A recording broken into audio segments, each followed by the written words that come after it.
do you think he's got a point? Well, he has his opinion. That's his opinion, isn't it? I mean, I've met Kevin Keegan a couple of times now, and one time was when he actually came when I was an England player and coached us when he was a manager. And he spent the day with us and trained us. So obviously I wasn't in the room. I didn't hear the context of his remarks, but obviously everyone has an opinion. And obviously this has sparked some controversy. For me, yes, obviously the females wouldn't have played in a top level men's game, but I've been on panels many a time where I've been on a Women's World Cup and have had a male present as a pundit to kind of give it credibility, or to give it that kind of, well, it's proper now because we've got a male sat here commentating or having his opinion about it. For me, it just opens up the thing of, well, if there's a top class player, male player, but he's never played in a World Cup, does that mean he shouldn't really comment on a World Cup game? Or if there's a manager who never played at the top level, does that mean they can never go on to become a top level manager in the men's game? So it's all about opinions, isn't it? Yeah, no, absolutely. Peter, I'll throw it over to you now. Is there something to be said for the idea that men's football is like a place for men in society, and can we just have that or not? No, of course not, Patrick. I think this day and age, with equal opportunities in many things, women and men come together so much. And, I've always been a big supporter of the women's football, especially the last 5 or 6 years. Jill Scott, when she broke her caps record, and, the Euros and the World Cup, women's football has improved dramatically, I personally, I can see what Kevin was getting at. I think it's been taken out of context. I mean, he's been described as a dinosaur. He was managing Man City in 2005. So, it's not that long ago. He's a man of big experience and managed England.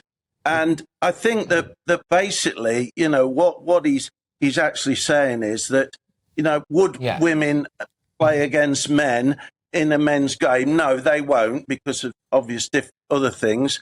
And, should a woman who's probably been at the top of her career in the last 4 or 5 years, or in the women's game, obviously longer than that, but it's only just taken off really, be put in front of maybe somebody that's got, 15 years experience of top class international football. I think that's what he was trying to say, but obviously... I think so.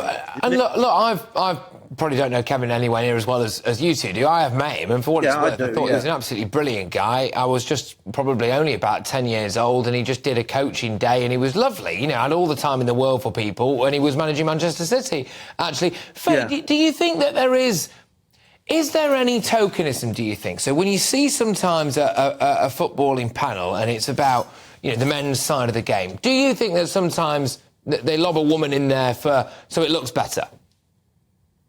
I think in the past, certainly, but I think now we've got top female players who have gone on and won a European Championship. They're and for the last 10 years, we've been getting to the latter stages of major tournaments. But I think it's just a general problem in society that women's football is very much, competing always against the men. It's always looked at, it's been kept downgraded. But it's just with team sports, I think that happens more for female sports, whereas you've likes of athletics, tennis, these kind of comments, just don't seem to cross over or happen. You've got Navratilova beat Billie Jean King, who would be commenting on the men's tennis games, and that never gets questioned, or Paula Radcliffe commentating on a London men's marathon race, and that never gets commented. So it's just this thing around football, and obviously it's such a male-dominated for history and for time, and obviously the women's game it's been going on for a lot longer than just the last few years, but that's what everyone and the general public see, because now it's captured in the media. So yes, we're playing a lot of catch up, and then it's still about forming and changing people's perceptions. I mean, my whole career, it was based about, getting the right to play and change that perception of it's just not suitable for women, and then getting it out, in the mainstream, getting more young girls playing, etc. So it is unfortunately that women's football And obviously, it's a barrier when women are trying to commentate and be a pundit. There's obviously lots of presenters that are female, and that's not an issue so much, and it hasn't been for many a year. But it's just that level of, well, what does she know? She wouldn't have played in the game. But that's my point, going back to my point earlier of when a top male player in the Premiership is talking about international, where in that, they haven't even been an international, but that would never be picked up.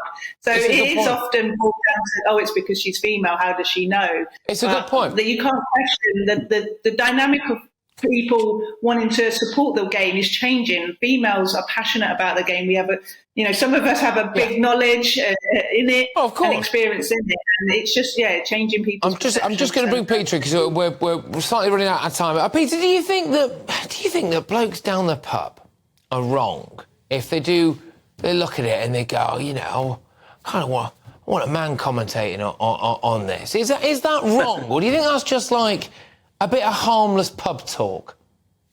It's everybody's opinion, isn't it? As was said earlier on, personally, I know Kevin very well, and I don't think he'd go out his way to make women's football, any less than what it is. I mean, they've won a European cup. We haven't done it, men. So for a long time. So there is that, but I think it comes down to experience. We're getting a lot of ladies coming on, females coming on very quickly, and I think I think you're bound to think, look, is this because they've been in the news recently and we've got to have this equal? Have they got the experience to talk about international football at men's level? That's just an opinion. I think that's all Kevin was trying to say. He felt that maybe it would be better with somebody else. I think the important thing is because people are now, they're going for Kevin Keegan as a result of what he said. And Faye... Yeah, well, that's the natural thing these days, Patrick, isn't it?